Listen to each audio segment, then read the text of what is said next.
This is Climate One. I'm Greg Dalton. President Biden has set a goal of conserving 30% of our land and waters in the next decade to sustain essential biodiversity. If we lose species, we lose the ecosystems, the intricate web of life that sustains nature and sustains us as part of nature. Yet some are worried about how the program will work when so much land is privately owned. The intent is not to take away anybody's private property.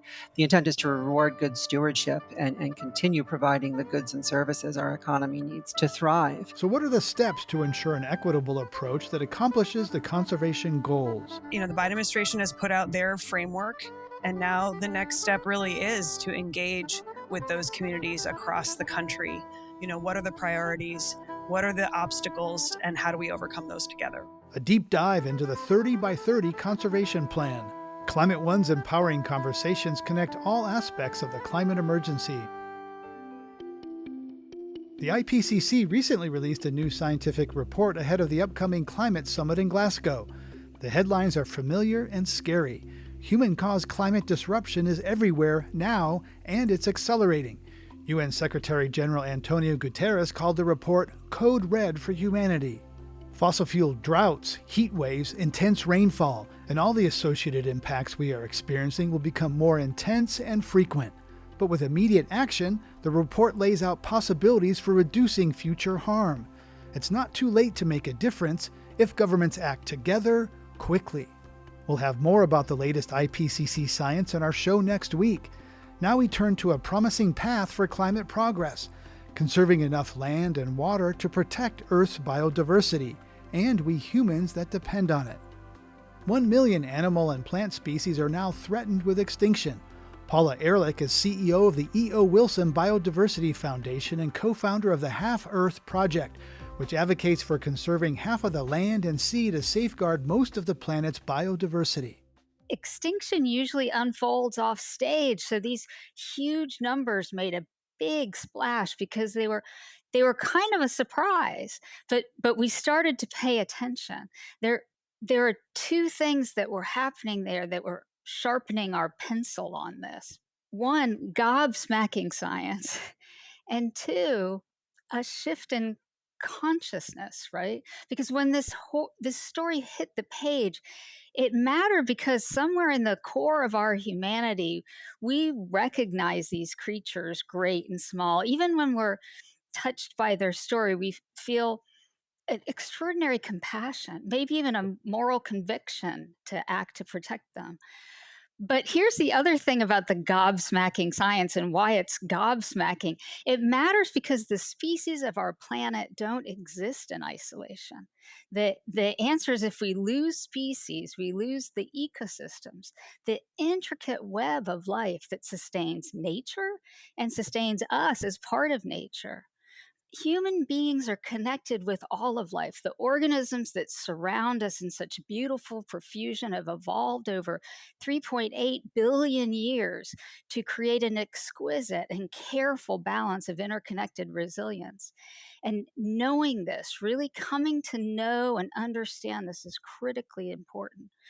As the namesake of our foundation, E.O. Wilson once wrote, the more closely we identify ourselves with the rest of life, the more quickly we'll be able to discover the sources of human sensibility and acquire the knowledge on which an enduring ethic, a sense of preferred direction, can be built.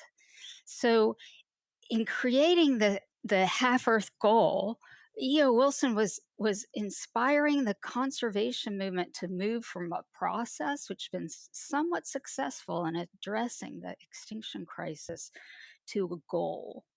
And having a goal is a big deal. It's not just important conceptually, it's also important inspirationally, right? Because if you look at history, this is a sort of ambition. It's this sort of moonshot that drives humanity. Like you probably remember when John F. Kennedy announced the space program, he did not say to the American people, by the end of this decade, we'll make good progress towards landing a man on the moon and bringing him home. He didn't say we'll make good progress. He said by the end of this decade, we'll send a 300-foot rocket on an untried mission to an unknown celestial body 240,000 miles away and then return it safely to Earth. And our collective imagination exploded, right? We can do it, right? So that's the problem we face, and also what Half Earth is about. It's a goal that's meant to inspire us in the same way. So that half Earth, I remember when that concept came out, and like, wow, okay, that's bold. Half, that's big, and that's now kind of evolved into 30 by 30. Several states, the Biden administration, state of California, have developed this 30 by 30 framework. So tell us what that is, and how that can be implemented, and what it would do. In 2016, E.O. Wilson wrote a book called Half Earth, and in that book was a sort of a promise that if we protected half the Earth's land and sea, that we would manage sufficient habitat to safeguard the bulk of biodiversity, that we'd solve what E.O. Wilson calls the next big thing, the thing we need to turn our attention to beyond the changing climate, and that is the extinction crisis. Extinction is a crisis because the extinction rate is currently 1,000 times higher than any time in human history. And it's estimated that we'll lose half our planet's species by the end of the century. So Wow. the book Half Earth and the Half Earth Project are about solving that problem. Now, it's pretty intuitive that the number of species that a habitat can sustainably support increases with size. And that's why we set forth these ambitious targets like 30 by 30. And currently, we have about 15% of lands across the globe protected. 15%, the current amount of global protection is not good. The math would predict we'll lose half of all species before the end of the century. Now, 30% is better. And so that's what inspires the goal of 30 by 30. So doubling that in 1 decade, that sounds pretty ambitious. And what does that actually mean? Does that mean no roads? Is this humans stay out? This is nature's place, or how do humans fit into that? That's been the biggest challenge, is to help people imagine what it would look like for themselves, for our planet, for species, and for many aspects of our ultimate sustainability. If the goal is to protect the web of life, for all of life to sustainably endure, then whatever our target is, 30 by 30 or half, where we pick to prioritize for conservation becomes particularly important. And you asked, are these roadless places? Are these places without people? They are all of those things and none of those things. It's because not all places are equally effective at protecting biodiversity. Each species has its own important place in the world that we need to kind of keep in mind. So let's say we determine conservation priorities based upon the most charismatic species or the most beautiful vistas in our favorite places. That's wonderful, but it may also favor the species in already well studied places over those that are less well known, and could perversely increase overall species extinction. So we might lose important strands that are holding together the web of life without even knowing it. So the next big thing, the moonshot mission from the moon, is to completely catalog and map all the biodiversity on Earth so that we don't make that mistake. Are you trying to conserve nature for nature's sake, or nature for humans' benefit? We live in an age where it is very anthropocentric, human-centric, right? And humans are kind of clearly dominating, and with disregard other species. Is this because this seems like this really comes up against our human centrism, which is nature's there for the exploitation and benefit of humans? Are you asking for a kind of reordering of that human centrism? Not at all. What I think we need is a change of consciousness that allows us to fully understand that we are part of nature, one species of many, and that we need to work together to support the species of our planet in order to inevitably support ourselves. That web of life that I alluded to, that I spoke to, we need to understand it. We need to map the geospatial location of all the species on our planet, including ourselves, at a high enough resolution to inform what places offer the most effective path forward for protection of endangered species and endangered ecosystems. And our hope is that the science of the Half Earth Project will transform our understanding of the world and what we need to do to care for it. When the Biden administration announced its 30 by 30 plan in January, Montana Senator Steve Daines warned of efforts to lock up lands, which will hurt Montana's farmers and ranchers and kill jobs. How do you address those fears? Well, my sense is that there's no black and white answer that would predictably tell us that this particular kind of activity will be lost or gained as a result of focusing on conservation. In fact, in many cases, current usage of land, if focused or managed in the right way, can sustainably support species both on the large and on the small scale. I think the important thing is for people to have the information they need to help with their decision making about how they manage those places and whether or not their activities would, in fact, cause damage or could be used, that information could be used to sustainably support their place.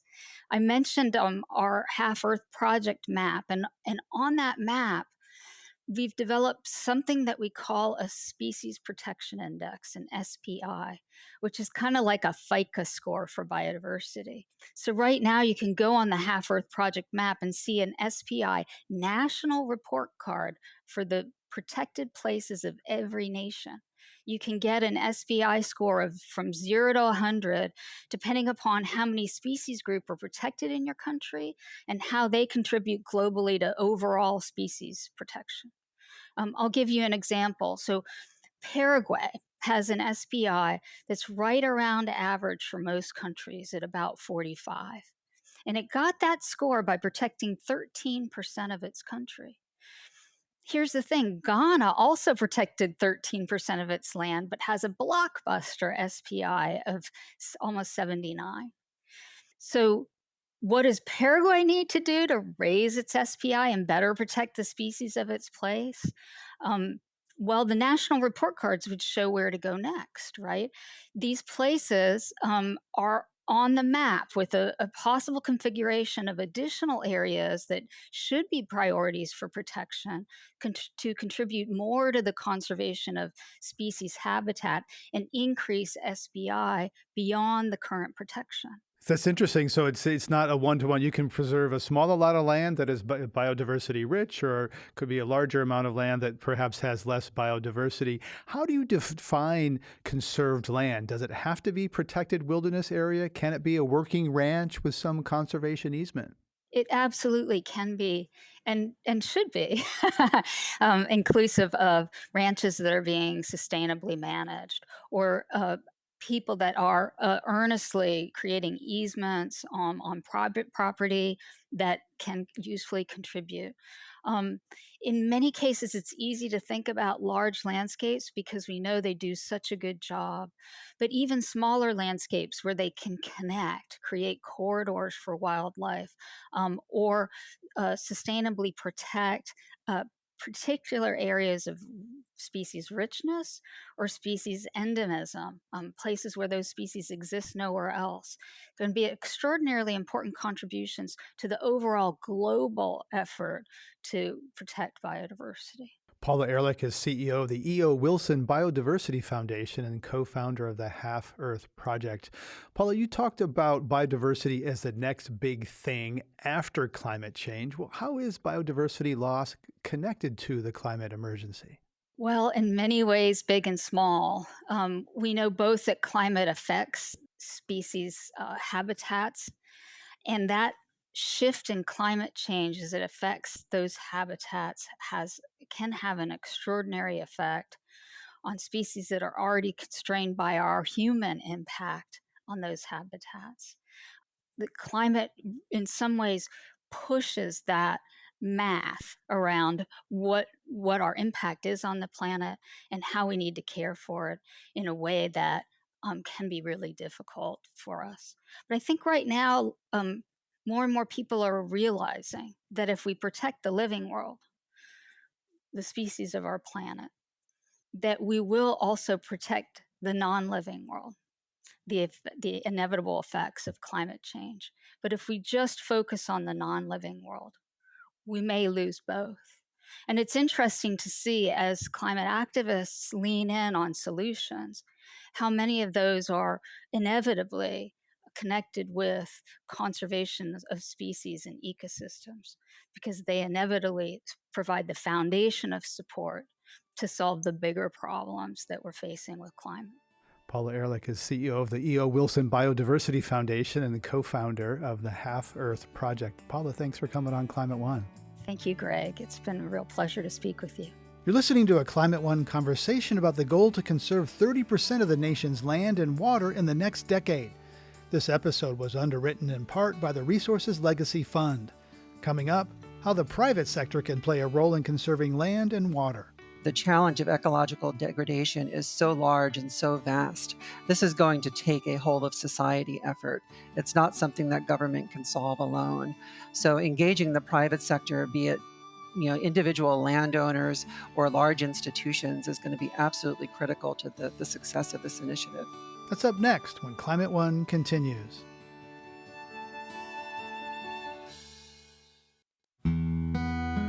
When President Biden first announced his 30 by 30 plan, it drew immediate criticism from some rural parts of the country where much of the land is in farming and ranching. In states like Nebraska and Kansas, where nearly the entire state is under private ownership, some have raised concerns about where and how the federal government plans to set aside those acres. Climate One's Ariana Brocious has more. Conservation organizations across the country have lauded President Biden's executive order announcing his intent to conserve 30% of the nation's land and waters by 2030. But in Nebraska, Governor Pete Ricketts took the opposite tact, issuing his own executive order directing state agencies to, quote, resist and prevent the federal government's attempt to usurp state authority as they work toward the 30 by 30 goal. Here he is speaking to the Rural Radio Network. There are not a lot of details right now about the 30 by 30 plan, and that's what is so concerning, that the administration has announced this, but again, has no authority to do it and has given no details about how it would be implemented. Ricketts went on statewide tour, urging farmers and ranchers to be on their guard against what he called a federal land grab. Again, look at Nebraska, where you've got 97% of the land is private, and then you put 30% of that into conservation. That's going to really be devastating for our small towns and rural communities. That view is shared by many farmers and ranchers wary of the federal government.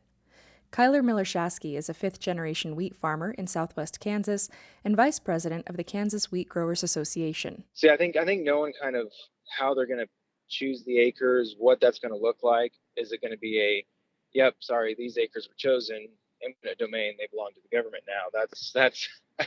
That's not going to go over too well with a bunch of farmers. Now, if it's voluntary sign-up, there may be some people who may be like, no, this is something that I want to do. He says farmers already do a lot to take care of their land.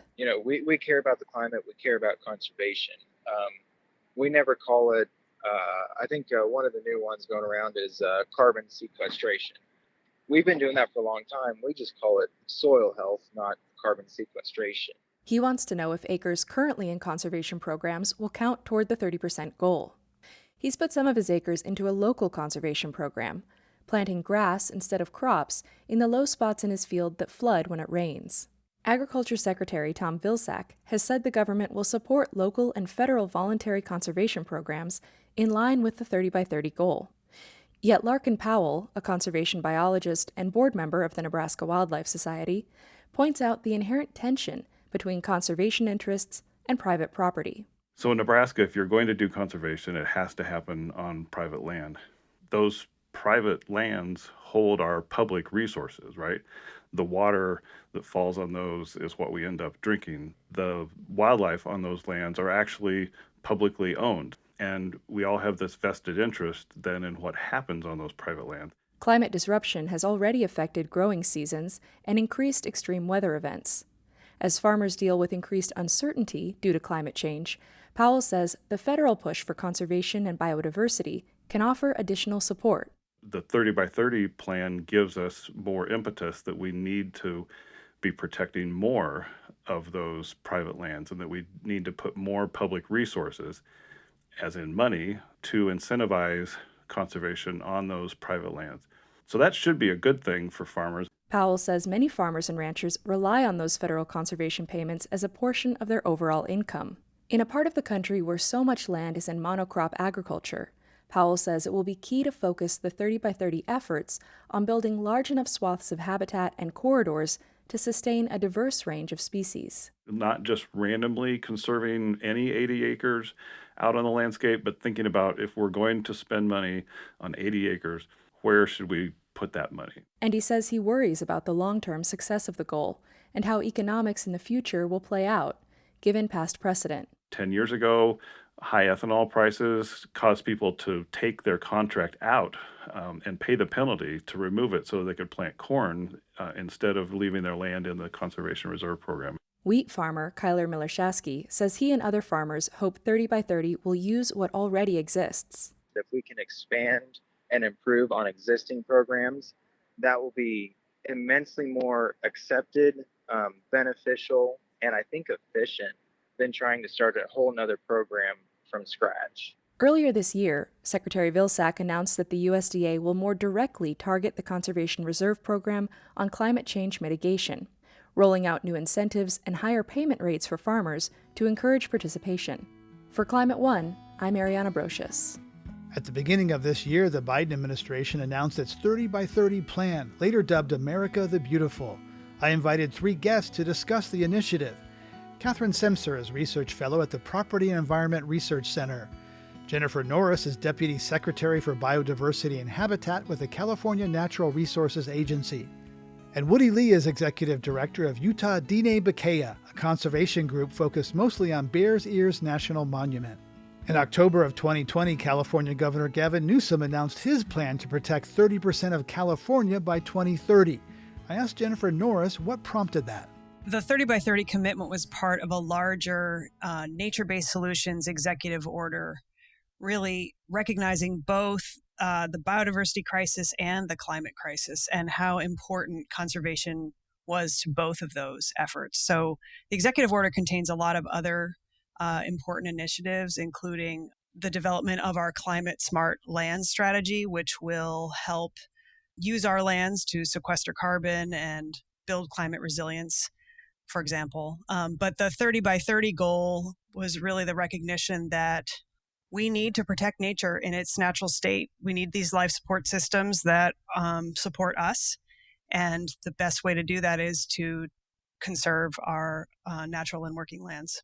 And how far along is it? We often hear, grand visions in the future from politicians who may not be in office when that date comes. So how far along is the plan? Well, what we've been doing this year is really developing our strategic framework for getting ourselves to 2030. So we've had 9 workshops around the state, getting people involved, asking them, what does conservation look like to you in your place? What are the challenges and opportunities for advancing conservation in your region? We've been diving into some key topics related to the 30 by 30 goal, which include how do we advance equity in this space? Because our 30 by 30 goal encompasses not just biodiversity protection, but also building climate resilience and improving equitable access to nature. So we've been having those conversations this year, and we're developing a framework which we will finalize in February 2022. Catherine Semcer, Nebraska Governor Pete Ricketts has called 30 by 30, quote, a land grab. Montana Senator Steve Daines dismissed 30 by 30 as an effort to, quote, lock up lands, which will hurt Montana's farmers and ranchers and kill jobs. How does that perspective sit with the ranchers and farmers you're talking with in rural states?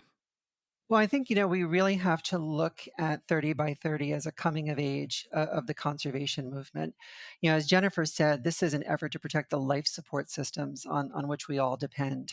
And what we've seen recently is, the US intelligence community in its most recent national threat assessment has identified ecological decline as a major danger facing the United States. And that really mirrors what we've also been hearing coming out of the financial sector for some time about ecological risk and the threat of loss of ecosystems and biodiversity, and what the threats they pose to business operations and the wider economy. Now, diseases like COVID-19, which had its origins, in wildlife, is one example of those kinds of risks, and we've seen what they can do to the global economy. So, I don't really see this as a job killer. This is something that's actually going to protect the economy by protecting the underlying goods and services that the economy depends on to thrive. Right, and you worked previously with the Pentagon or at the Pentagon on that national security angle. You write, Catherine, that conservation is not about rolling over rural communities or leaving landowners behind to meet the demands of the politically powerful. Instead, it's about cooperating with each other and reaching a consensus where everyone benefits. So how much consensus building do you see actually going on this time? Not enough. One thing that I think we need to be doing more of, both on the NGO side, the think tank side. I'm from the think tank world, but especially coming from the Biden administration with this bold, ambitious initiative, is to get out into the communities that are going to be impacted and the communities that are on the front lines of this risk and this danger, and start talking to them and start finding out about how they see the lands that they're currently stewarding being conserved into the future, and having those conversations. Woody Lee, a lot of the fears of 30 by 30 are of a top-down approach where the government dictates whose land is whose and what can be used for. Indigenous people have a long, painful, shameful history of land being taken, and yet the Navajo Nation has endorsed 30 by 30. What keeps you from fearing that this will be yet another such taking? That there seems to be some trust that this time is different. The country is different now. Here recently, there's a bill that's called Respect Act. I think that might play a major role here down the road on how government consultation, pre-prior informed consent will probably take its course, and hopefully that particular phrase will continue to go across the country, likewise within the political arena. And we're looking through Native lens on how and why we believe that being part of this 30 by 30 would be in our best interest as well. So in our society right now here on Navajo, we still practice a lot of our traditional ways of life, and we have made a few adjustments now that we are in a drought. There's hardly any watershed that are being dry, and rivers real too low, and everything else. So now we're changed it to where we use drip systems, and we start to use other ways of getting land back into to where it will sustain itself, and at the same time, with our population here on Navajo is quietly increasing. So how do we sustain our communities and still be friendly to nature? The hunt for uranium, which had really paid a toll on our water system, and right now, where we are at, we can't even drink out of our artesian wells because they're so high in heavy metals. And so we have to do something, and at the same time protect what we have and preserve it for a younger generation in the future. Catherine Semcer, in April, U.S. Secretary of Agriculture Tom Vilsack said absolutely no land will be taken from any farmer or rancher because of the 30 by 30 federal plan. He said he wants to incentivize farmers and ranchers to use the tools that he has at USDA to compensate farmers for being good stewards. How do you see that, playing out? I heard from one land conservation person in Montana that the Biden administration is saying all the right things, but on the ground, it's a different story when it gets to actual implementation. Well, I think this is, too junior an effort at this point to really make a judgment about what's happening on the ground. With regard to what Secretary Vilsack said, He's obviously, right on the mark. The USDA does have a lot of programs that can benefit farmers and ranchers in increasing their stewardship. What I would encourage him to do, though, is also look at the non-governmental partners that USDA has. There's a lot of conservation groups that the department and its agencies work with, and increase access to those non-governmental programs as well for landowners, and look for ways to expand those non-governmental programs, as well as the programs that are administered through the Farm Bill and elsewhere. Right. And Catherine, also, the executive order calls for collecting input from private landowners. And I want to get Woody in on this too. There's input, and there's consultation, and there's consent. And there's quite a debate about, what is input and what is influence. So how do you think that should play out in terms of input? When does consultation become consent and approval of these kinds of things? Well, you definitely need input, and you definitely need consultation, and you certainly need consent. But most importantly, what you need is engagement. The Biden administration, I would encourage them to engage the private sector as an equal partner in the 30 by 30 initiative. Much like climate, the challenge of ecological degradation is so large and so vast. This is going to take a whole of society effort. It's not something that government can solve alone. So engaging the private sector, be it individual landowners or large institutions, is going to be absolutely critical to the success of this initiative. Woody Lee, you're focused on Bears Ears, which President Obama established. President Trump shrank it. Where does that stand, and how does that fit into this conversation about consultation and consent? I think it all begins with a neighborly invitation from a human to human standpoint. I think that's where it needs to start from. And then from there, once the invitation is started, then everybody's at the table, and to start beginning with a clean paper and develop from there, rather than having to come into a room and a document is passed upon and then everybody reacts to it. That is not an invitation to begin with, and that is not a participation at the begin with. Somebody had already drafted that, and we have to work our way around it. So that would be a part of where the consultation would come in, and everybody participates. So as of now, from UDP standpoint, that's why I'm really adamant changing and supporting the Respect Act within our government, Navajo Nation government. I'm really waving that flag and saying that we need to be at the table during the beginning of anything that's going to affect our way of life here on Navajo, or on any native lands or any native issues. Catherine Semcer, many farmers in the Midwest are wary of federal money coming in and distorting property prices, making it even harder to farm. Do you see that as a valid concern? Well, it's interesting that you raise the idea of federal money. And I think this is one place where the Biden administration's plan falls a little bit short. It definitely gets off on the right foot, talking about the need to conserve private lands. 60% of the United States is privately owned. 75% of our wetlands are in private ownership. More than 80% of our grasslands are in private ownership. It's essential to focus on private lands in terms of what America's conservation future looks like. Now, how do you fund it is a key question. And that's where I think the White House needs to go a little bit further with its planning. And I mentioned before the concerns of the financial sector, when it comes to ecological decline, the loss of biodiversity, the degradation of ecosystems. And, when I start looking at budgets, I see, Department of Interior has, a roughly $12 billion budget. Department of Agriculture has a $151 billion budget, but of that, the Forest Service only has about $5.3 billion. And then I look at the financial sector, and I see, things like the Finance for Biodiversity Pledge, which has $10 trillion in assets under management. So, rather than focusing on federal money, I think one thing we need to do is unlock the power of the private sector and really get the financial sector more involved in 30 by 30, in America the Beautiful, in American conservation. Jennifer Sonoris, what's California's approach to that? We're like a big state with lots of public land.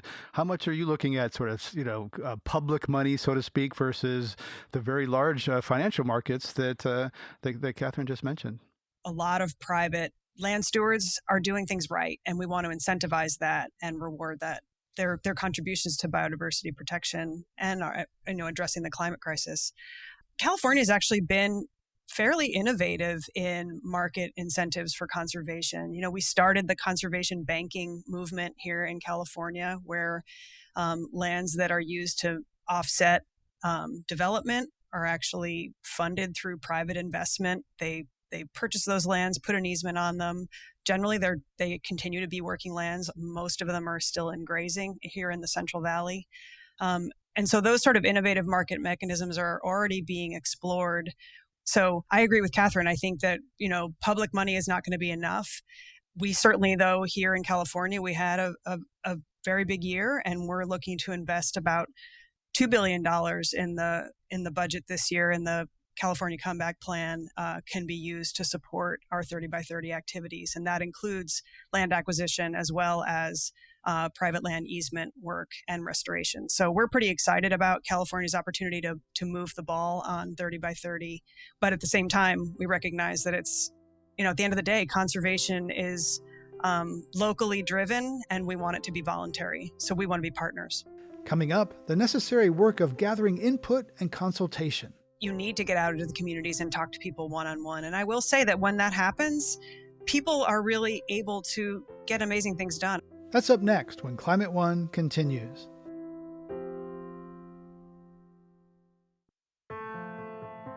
We're exploring the how and why of President Biden's goal to conserve 30% of the nation's land and water by 2030. My guests are Catherine Semcer with the Property and Environment Research Center, Jennifer Norris with the California Natural Resources Agency, and Woody Lee with the Utah Diné Bikéyah. Catherine Semcer recently wrote there's a backlog of 63 million acres of federal land that needs treatment to reduce wildfire risk. I asked her how the 30 by 30 vision is related to the frequency and intensity of wildfires that are ravaging the American West. When it comes to reducing wildfire risk, the first thing that comes to mind are initiatives like Blue Forest Conservation in California, where you have elements of the financial sector working with water utilities to make sure that forests don't burn so that watersheds are protected. And this is one of those security risks that, we're really facing from ecological degradation. We've had over a century of mismanagement of many of our forest lands. They're now choked with fuel. While fire was a natural phenomenon historically, what we're seeing now is unnatural because of the management path we pursued over the past century. And, when these wildfires happen, the watersheds that everyone depends on, for drinking water, for commerce, can be severely impacted. We just saw a town in Colorado turn off the taps because their water supply had been poisoned as a result of wildfire. That's not something that we can afford to have replicate over the landscape. And so as we conserve lands, we need to make sure that we're stewarding them properly as well so that they continue to provide the goods and services that we are conserving them to provide.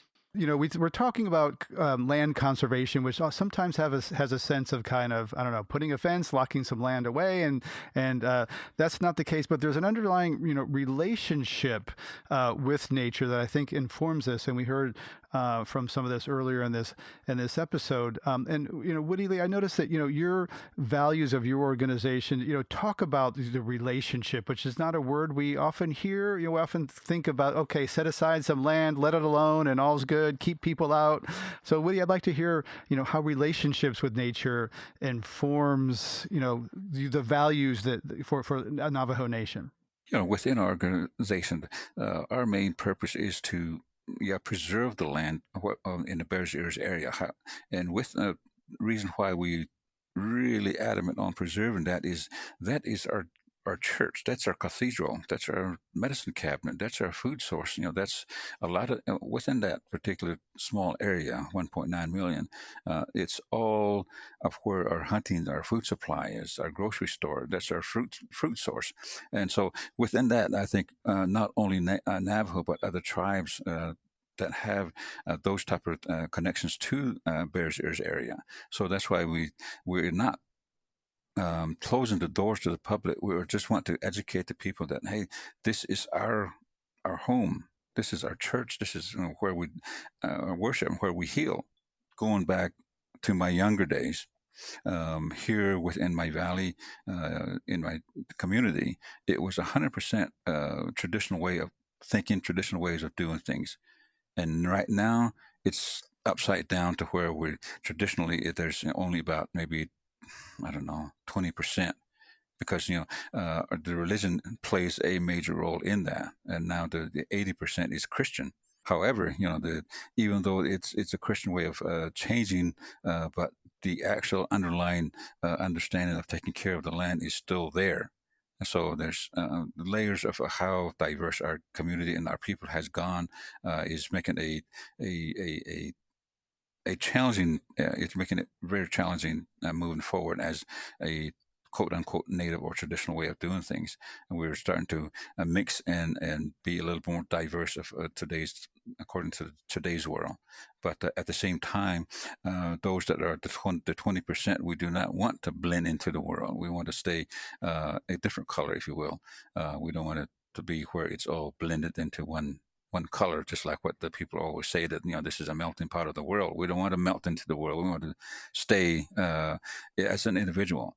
So within that, that's part of our preservation of taking care of the land. Or a salad bowl. In a salad bowl, you can retain your identity in that salad and not melt into the cultural soup. Jennifer Norris, how much is this effort of 30 by 30 and California, obviously setting aside land, but how much of it, is how much do we need to rethink our relationship with nature as we're trying to set aside 30% of it? I think that's a really crucial part of the conversation we're having. And a lot of what motivates people to be part of 30 by 30 is that we're putting access to nature and all of its benefits for all of California at the center of what we're trying to accomplish. We recognize that there are communities that don't have access to green spaces. The COVID lockdowns, a lot of people couldn't go more than a couple miles from their house. And for some, that meant they had no place to walk. They had no access to nature at all. And that's unacceptable. We need to find ways to ensure everyone has the sort of life-affirming benefits of being part of nature, but also the health benefits. Trees in cities are beneficial for extreme heat and keep our air clean. Jennifer Norris, Western states already have large tracts of federal lands, national parks, national forests, et cetera. A lot of the land, additional land to be conserved in California might be in those areas. People already resent the portion of land in federal control. So how's that going to be to balance that kind of, the politics of that, more land under government control in some very rural and conservative parts of California? Well, I think, as I've said, we're really interested in an all of the above strategy. There are certainly opportunities to expand federal conservation, but I think the private sector, as Catherine has pointed out, there's just a lot of really important landscapes that are in private lands, and we need to partner with private landholders to incentivize their conservation and the good work that they already do. Does that run the risk of one of the criticisms of some of the carbon offset programs is that landowners, often very wealthy, are getting paid through the cap and trade and offset programs to do things they were already planning to do? So it's like free money in your pocket. Is that a potential risk for some of these? You said these private landowners are good stewards. Are they going to be then paid to do what they're already doing with taxpayer money? Well, I think if we get long-term commitments to maintain natural lands in their good condition, I think that should be compensated. I think that, we all benefit from that land stewardship. And if, there is a loss of revenue that's associated with that, I think that's something that we should all share. So I think it's to our benefit to build those partnerships. Catherine, you've written that or noted that federal conservation efforts of the past have fueled resentment of the government to the point of violent extremism. When that level of distrust is already so pervasive, what hope do you have that public-private partnerships can happen and not fuel some of the extreme reactions we've seen in Oregon and other places? Well, this is where engagement and early engagement really comes into play. Those who are supporting the 30 by 30 initiative, especially those in government, need to get into these communities, be speaking with these individuals who own this land to make sure that they are very clear about what the intent here is. The intent is not to take away anybody's private property. The intent is not to restrict anybody's economic activity. The intent is to reward good stewardship and continue providing the goods and services our economy needs to thrive.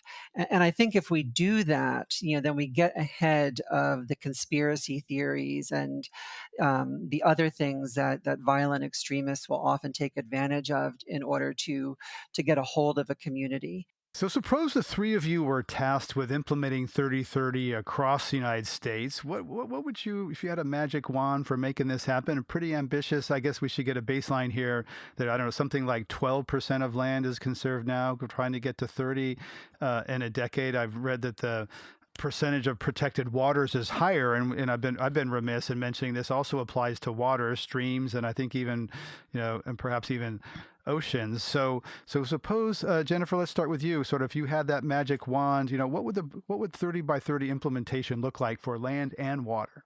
Well, I think in California we're doing it right. A lot of what Catherine and Woody have both been calling for is really how we're trying to approach this, is to establish the framework, identify the strategies that are successful, look at supporting those.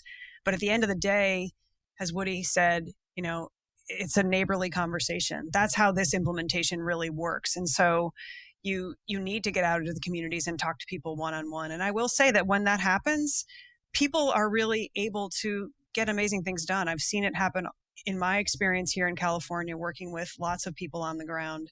They want to take care of the land and they want to partner with you to make a difference. And so, it's difficult, I think, when you think about the whole country, where do you begin? And so, the Biden administration has put out their framework and their approach. And now the next step really is to engage with those communities across the country, and really figure out what at the local level, what are the priorities, what are the obstacles, and how do we overcome those together? Woody, let's get you. That America the Beautiful plan has pillars that sound good. Local led, honor tribal sovereignty, honor private property rights, use science as a guide. How would you like to see 30 by 30 roll out, Woody? I think first thing that needs to be done is put everything on the table under lessons learned through history. Based on that, I think we can make a direction on where we should be heading forward as all people here within our country, and then see if we can be neighbors according to that from lessons learned. But that's a very painful history, Woody, frankly, that a lot of Americans willfully forget or never learned in the first place. Looking at history's pretty painful. It's not pretty. I mean, I don't need to tell you that. It's a lot of people don't like to look at stolen land, stolen labor.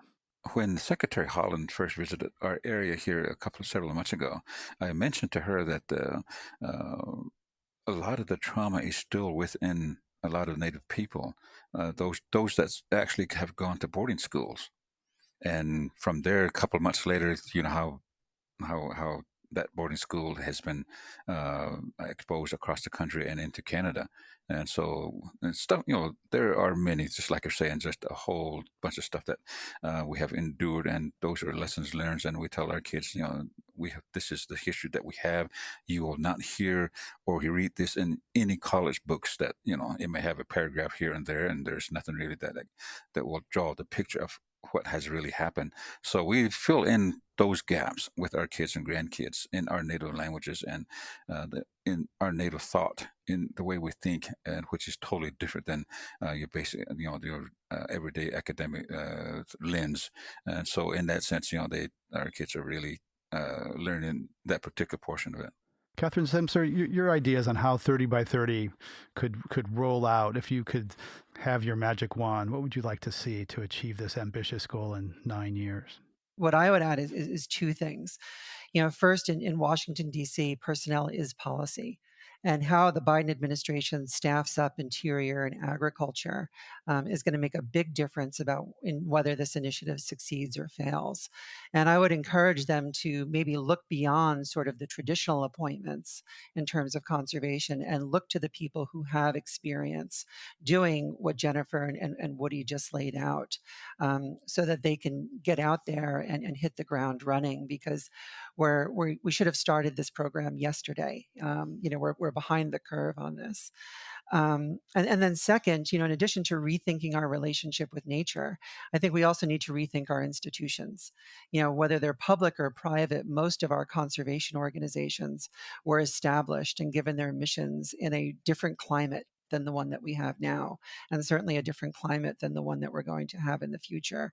So we really need to do some serious thinking at the institutional level about what we want the jobs of both agencies and NGOs to be going forward, and make the necessary retoolings and shifts that have to be made so that we can continue to be successful going forward.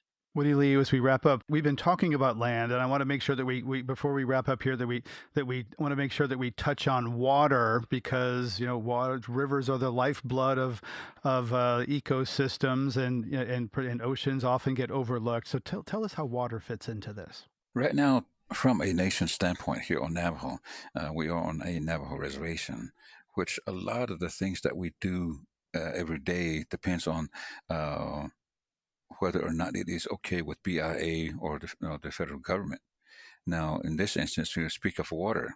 We cannot actually build dams to